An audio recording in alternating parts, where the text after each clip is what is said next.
The Portrait of a Lady, Khushwant Singh. My grandmother, like everybody's grandmother, was an old woman. She had been old and wrinkled for the 20 years that I had known her. People said that she had once been young and pretty and had even had a husband, but that was hard to believe. My grandfather's portrait hung above the mantelpiece in the drawing room. He wore a big turban and loose-fitting clothes. His long, white beard covered the best part of his chest and he looked at least 100 years old. He did not look the sort of person who would have a wife or children. He looked as if he could only have lots and lots of grandchildren. As for my grandmother being young and pretty, the thought was almost revolting. She often told us of the games she used to play as a child. That seemed quite absurd and undignified on her part, and we treated it like the fables of the prophets she used to tell us. She had always been short and fat and slightly bent. Her face was a crisscross of wrinkles running from everywhere to everywhere. No, we were certain she had always been as we had known her. Old, so terribly old that she could not have grown older, and had stayed at the same age for 20 years. She could never have been pretty, but she was always beautiful. She hobbled about the house in spotless white with one hand resting on her waist to balance her stoop and the other telling the beads of her rosary. Her silver locks were scattered untidily over her pale, puckered face, and her lips constantly moved in inaudible prayer. Yes, she was beautiful. She was like the winter landscape in the mountains, an expanse of pure white serenity breathing peace and contentment.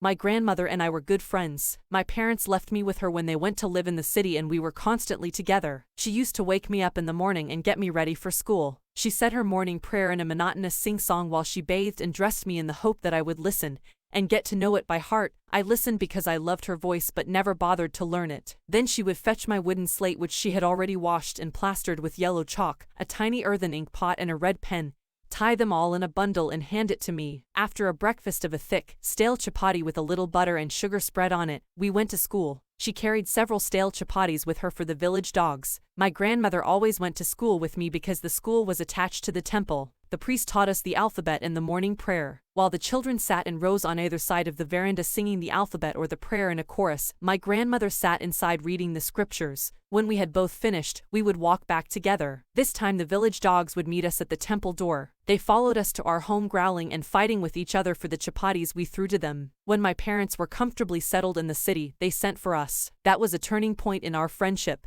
Although we shared the same room, my grandmother no longer came to school with me. I used to go to an English school in a motor bus. There were no dogs in the streets and she took to feeding sparrows in the courtyard of our city house. As the years rolled by we saw less of each other. For some time she continued to wake me up and get me ready for school. When I came back she would ask me what the teacher had taught me. I would tell her English words and little things of Western science and learning, the law of gravity, Archimedes' principle, the world being round, etc. This made her unhappy. She could not help me with my lessons. She did not believe in the things they taught at the English school, and was distressed that there was no teaching about God and the scriptures. One day I announced that we were being given music lessons. She was very disturbed. To her music had lewd associations. It was the monopoly of harlots and beggars and not meant for gentlefolk. She said nothing but her silence meant disapproval. She rarely talked to me after that. When I went up to university, I was given a room of my own. The common link of friendship was snapped. My grandmother accepted her seclusion with resignation. She rarely left her spinning wheel to talk to anyone. From sunrise to sunset she sat by her wheel spinning and reciting prayers. Only in the afternoon she relaxed for a while to feed the sparrows. While she sat in the veranda breaking the bread into little bits, hundreds of little birds collected round her creating a veritable bedlam of chirrupings. Some came and perched on her legs, others on her shoulders. Some even sat on her head. She smiled but never shooed them away. It used to be the happiest half hour of the day for her. When I decided to go abroad for further studies, I was sure my grandmother would be upset. I would be away for 5 years, and at her age one could never tell. But my grandmother could. She was not even sentimental. She came to leave me at the railway station but did not talk or show any emotion. Her lips moved in prayer, her mind was lost in prayer. Her fingers were busy telling the beads of her rosary. Silently she kissed my forehead.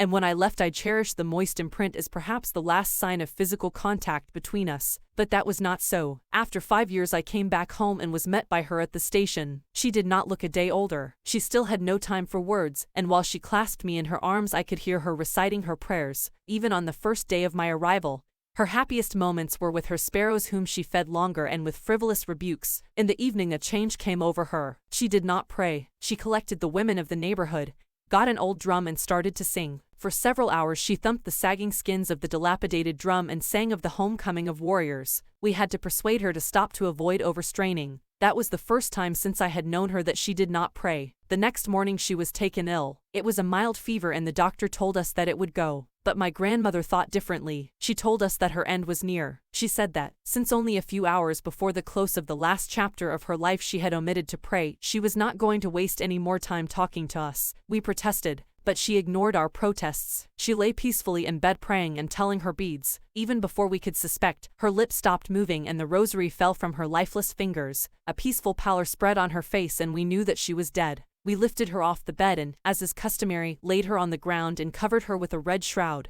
After a few hours of mourning we left her alone to make arrangements for her funeral. In the evening we went to her room with a crude stretcher to take her to be cremated. The sun was setting and had lit her room and veranda with a blaze of golden light. We stopped halfway in the courtyard, all over the veranda and in her room right up to where she lay dead and stiff-wrapped in the red shroud. Thousands of sparrows sat scattered on the floor. There was no chirruping. We felt sorry for the birds and my mother fetched some bread for them. She broke it into little crumbs, the way my grandmother used to, and threw it to them. The sparrows took no notice of the bread. When we carried my grandmother's corpse off, they flew away quietly. Next morning the sweeper swept the bread crumbs into the dustbin.